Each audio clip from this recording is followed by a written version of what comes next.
দেখা যাচ্ছে 2টা ম্যাচ কিন্তু অ্যাড করা হয়েছে। এখানে 2টা ম্যাচে আমি যদি জয়েন করতে চাই, এখানে রুম ডিটেলস যদি দেখতে চাই তাহলে আপনি ম্যাচে এখনও জয়েন করেন নাই।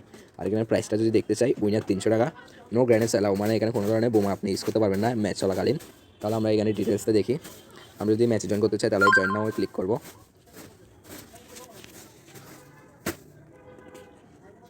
তারপর জয়েন নাও ক্লিক করার পরে সিটিজেন এখান থেকে জয়েন নাও যদি ক্লিক করি তাহলে এখানে 7টা স্পট খালি আছে। এখানে আমাদের ব্যালেন্স আছে 385 টাকা মোট। আর এখানে এই ম্যাচটার জন্য কিন্তু আমাদের লাগবে 20 টাকা, শুধুমাত্র 20 টাকা দিয়ে আপনি ম্যাচটা কিন্তু খেলতে পারবেন।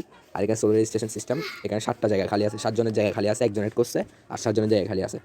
তাহলে 1 প্লেয়ার সিলেক্ট করি এবং এখানে আমাদের গেমের নেমটা দিতে হবে, অথবা আমাদের নেম দেওয়া যাবে, কিন্তু নেম দেওয়ার ক্ষেত্রে মনে রাখতে হবে যে গেমের নেম আর আমাদের নেম যাতে সেম থাকে।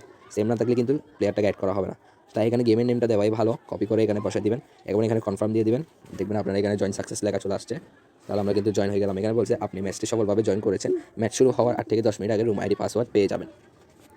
তাহলে আমরা দেখি ম্যাচ শুরু হওয়ার আগে, যেহেতু এটা আমরা ডেমো হিসেবে বানাচ্ছি, তাহলে আমরা পাসওয়ার্ডটা কিন্তু দিয়ে দিয়েছি অলরেডি।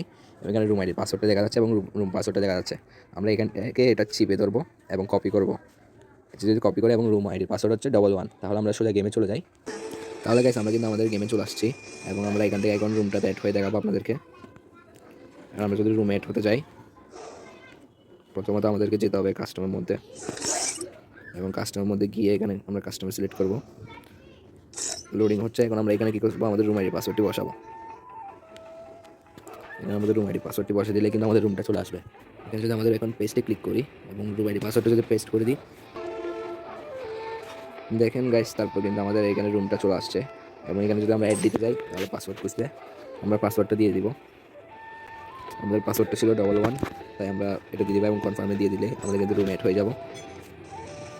তাহলে দেখেন এখানে কিন্তু আমাদের প্লেয়ার একটা এসে বসে আছে অলরেডি এবং অ্যাডমিন এখানে স্পেক্টিং করবে।